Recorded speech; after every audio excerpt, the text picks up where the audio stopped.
Bonjour, j'espère que tout le monde va bien. Nous sommes au chapitre 3 du cours sur la collection. Nous avons déjà travaillé sur les tableaux, les listes, et puis on a encore travaillé, oui, on a travaillé sur deux éléments, les tableaux et les listes. Et maintenant, nous allons travailler quelques minutes sur les dictionnaires.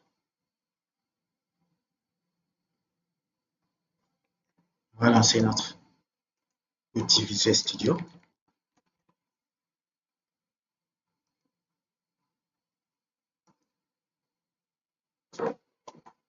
Le dictionnaire fait partie des collections.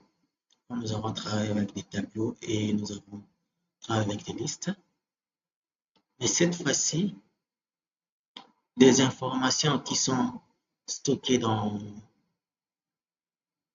les, dans les dictionnaires sont identifiées par une clé et une valeur. Contrairement à tel qu'on avait fait pour les deux précédentes leçons, où on devait utiliser les index pour identifier un élément. Mais cette fois-ci, nous allons utiliser une association clé-valeur. Nous allons illustrer cela par un exemple très simple. Nous allons créer une méthode statique. On va nommer notre méthode dictionnaire. Comme ça, à l'intérieur de cette méthode, nous allons expliquer cette méthode. Comment on déclare notre dictionnaire? On met dictionary. Ensuite, on met le nom du dictionnaire, suivi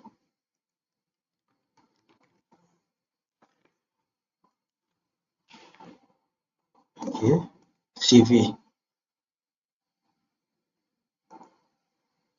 ici, suivi new dictionnaire. Ensuite, nous allons mettre l'association de clés-valeurs. La clé sera de quel type? Et puis la valeur sera aussi de quel type?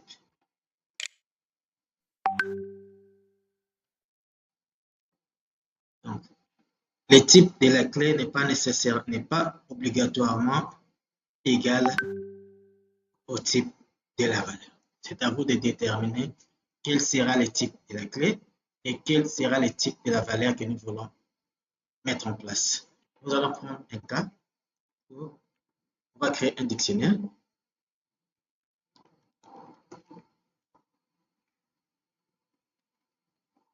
On va nommer enseignant.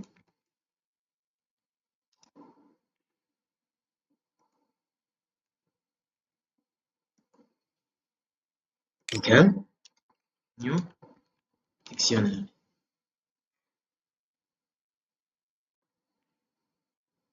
L'enseignant, c'est le nom de l'enseignant, doit être de quel type? Qu'est-ce qu'on doit importer? Voilà.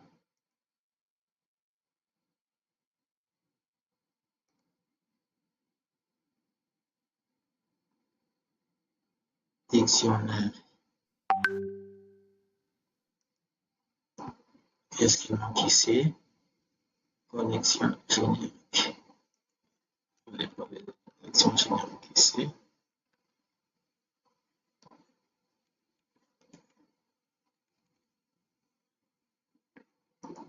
Engagé les connexions. New dictionnaire. La clé, c'est un string. La valeur, c'est un string. Pourquoi ça monte en rouge? Donc, il y a quelque chose. On doit importer. Enlève d'abord des mots collection ici. Voilà.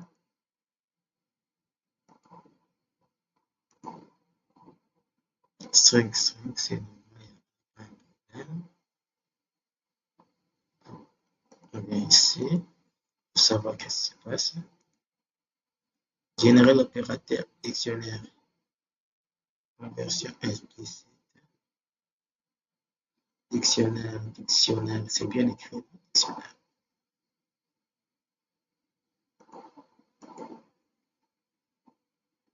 C'était bien écrit, donc il n'y a pas de problème. OK.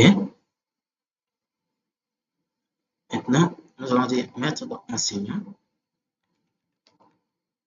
La méthode add que nous connaissons déjà pour ajouter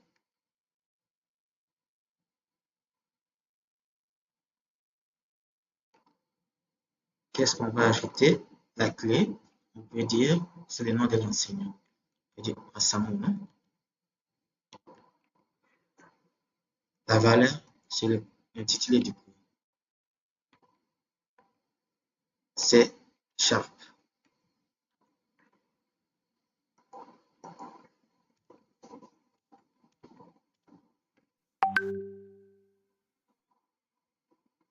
Enseignant, c'est écrit de la même façon. C'est vérifiant. Si on a bien écrit.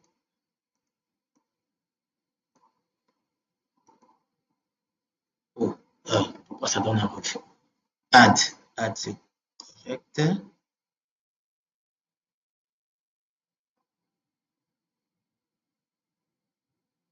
Pourquoi ça marche?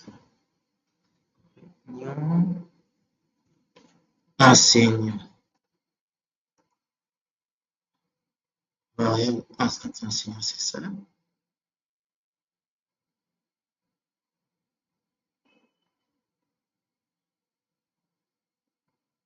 Variable locale enseignant, c'est enseignant. On a créé comme dictionnaire.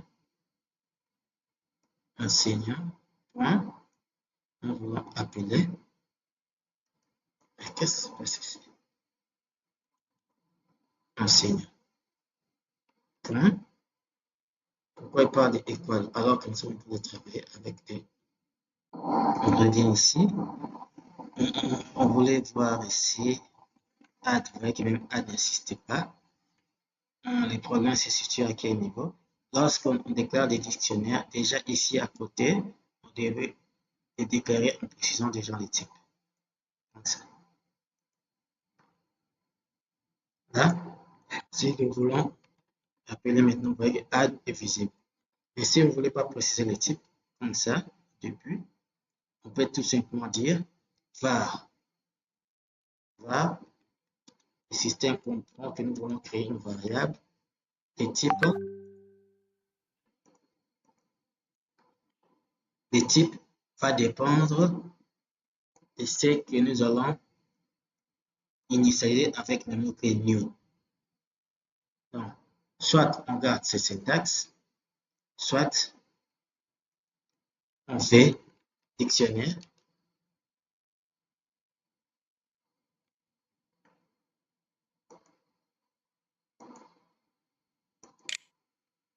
Qu'est-ce qu'on aura besoin? Clé string, les string, valeur string. Maintenant, on peut appeler notre dictionnaire enseignant pour ajouter un enseignant. La clé Massamuna. La valeur, c'est le nom du cours qu'il enseigne. C'est Sharp.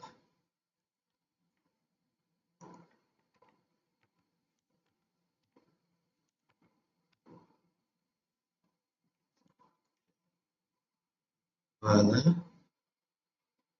Enseignant string, ce ne sont pas des parenthèses, normalement ce sont des crochets. S'il accepte des parenthèses, c'est normal.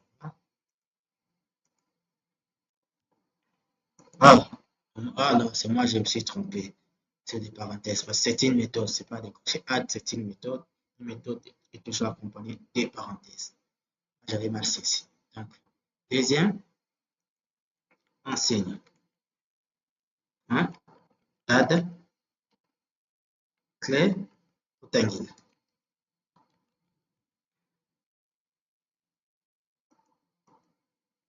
valeur Java.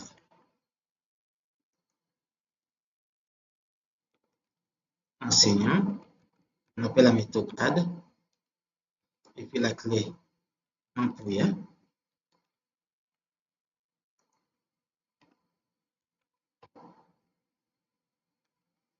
Et comme matière enseignée, c'est Symfony.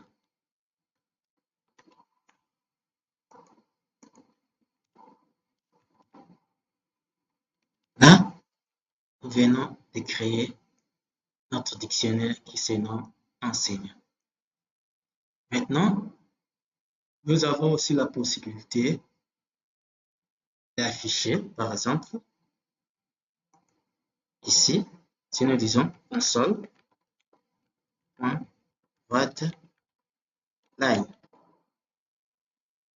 notre tableau s'appelait enseignant.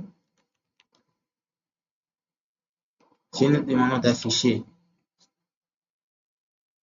la valeur du dictionnaire dont la clé est à ce moment, qu'est-ce qu'on aura comme résultat? On peut descendre ici. On met en commentaire tout ce qui est liste.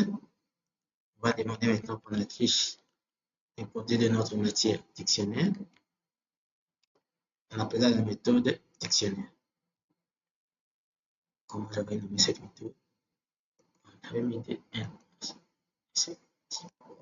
C'était ça. Voilà. Donc, on peut lancer.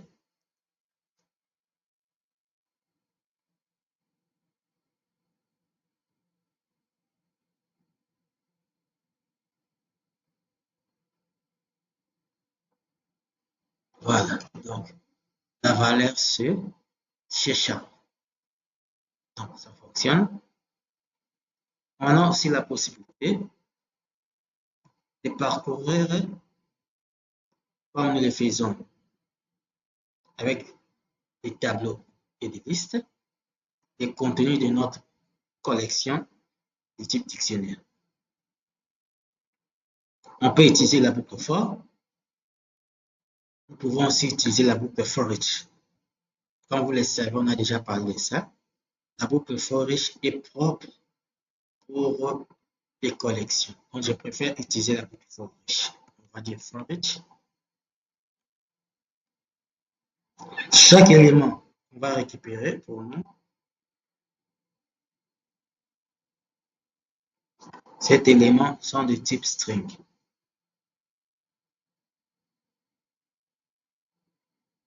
Donc, ce sera un string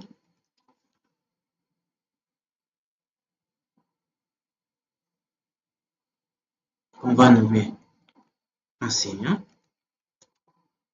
In, quel élément de la collection on va récupérer?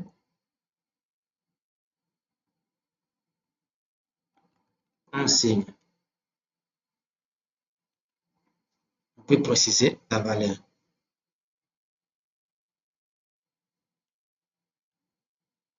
Si je me trompe, on va, ici on a préféré récupérer le. Donc moi je préfère récupérer toute la collection. On va récupérer la clé, je récupère toute la collection. Donc je ferme d'abord ça.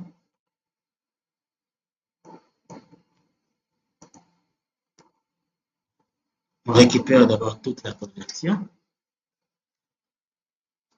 On récupère toute la collection. Ça, c'est notre collection. Tous les éléments de notre collection doivent être envoyés quelque part. Mais les éléments qu'on va récupérer de chaque collection sont des éléments, sont des items de notre collection. Donc, si on met les strings ici, on sera obligé de récupérer soit la clé, soit la valeur. Mais ce n'est pas intéressant. Nous voulons parcourir la collection. Comme nous ne connaissons pas les types de contenu de la collection, au lieu de dire string, nous pouvons dire var. Parce que var, avec var, une fois la valeur est affectée, dans la variable, cette variable aura le type du contenu qui sera affecté à l'intérieur. Enseignant, enseignant. Maintenant ici, nous allons dire console.writeLine. On peut maintenant parcourir, afficher les contenus d'éléments de dictionnaire qu'on a récupérés. Enseignant. Point. Ouais, on a la possibilité d'afficher la valeur. On a la possibilité d'afficher la clé. On affiche d'abord la clé. Et puis, on va concaténer.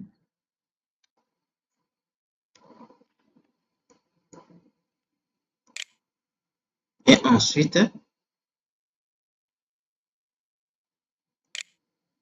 afficher la valeur.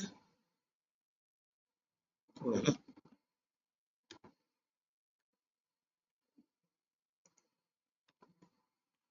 Voilà. Donc, on rappelle, lorsqu'on ne connaît pas les types qu'on doit mettre à une variable, il suffit de remplacer les types par les mots-clés var et lors de l'affectation, la variable en question prendra le type de l'élément qui est affecté dans la variable. Nous avons récupéré un dictionnaire. Chaque élément du dictionnaire doit être affecté dans la variable enseignant qui sera de type dictionnaire parce que ici on a précisé var. Pour l'instant, le type n'est pas compris. Lorsque l'affectation va se réaliser, c'est à ce moment que va l'enseignant ici prendra le type dictionnaire. Donc, nous pouvons tester. Je mets ça en commentaire.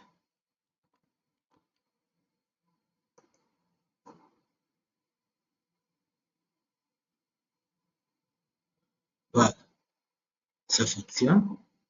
OK. À part ça, avec comment on appelle ça encore? Avec les dictionnaires, nous avons aussi la possibilité de faire des recherches à l'intérieur. Par exemple, nous pouvons demander à l'utilisateur, on peut dire console, write, taper les noms des enseignants que vous voulez, que vous voulez, que vous voulez connaître les cours. Des points. Et puis ici, nous allons dire string nom égal console read. Et puis, on va maintenant déclencher la recherche. On va dire if enseignant dans le tableau d'enseignant content key. S'il y a une clé, on va fermer ici. Si il y a une clé qui correspond au nom qu'on a saisi ici, alors afficher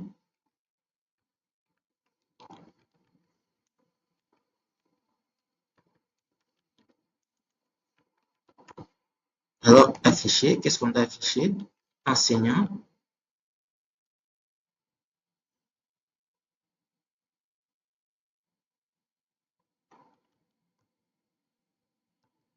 la valeur qui est stockée ou qui est trouvée avec cette clé.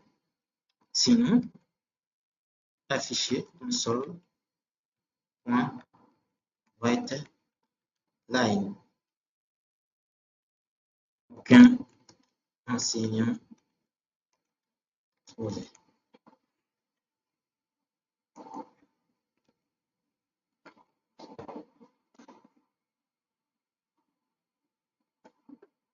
On va tester.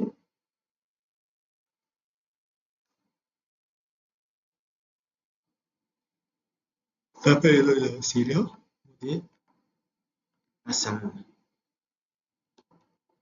Une fois qu'on valide, qu'est-ce qu'on nous dit? C'est chat. On lance de nouveau. Tapez le nom de l'enseignant. Wangi. Qu'est-ce qu'on dit? Aucun enseignant trouvé. Donc, vous avez compris cette matière, donc je vous laisse le temps de travailler.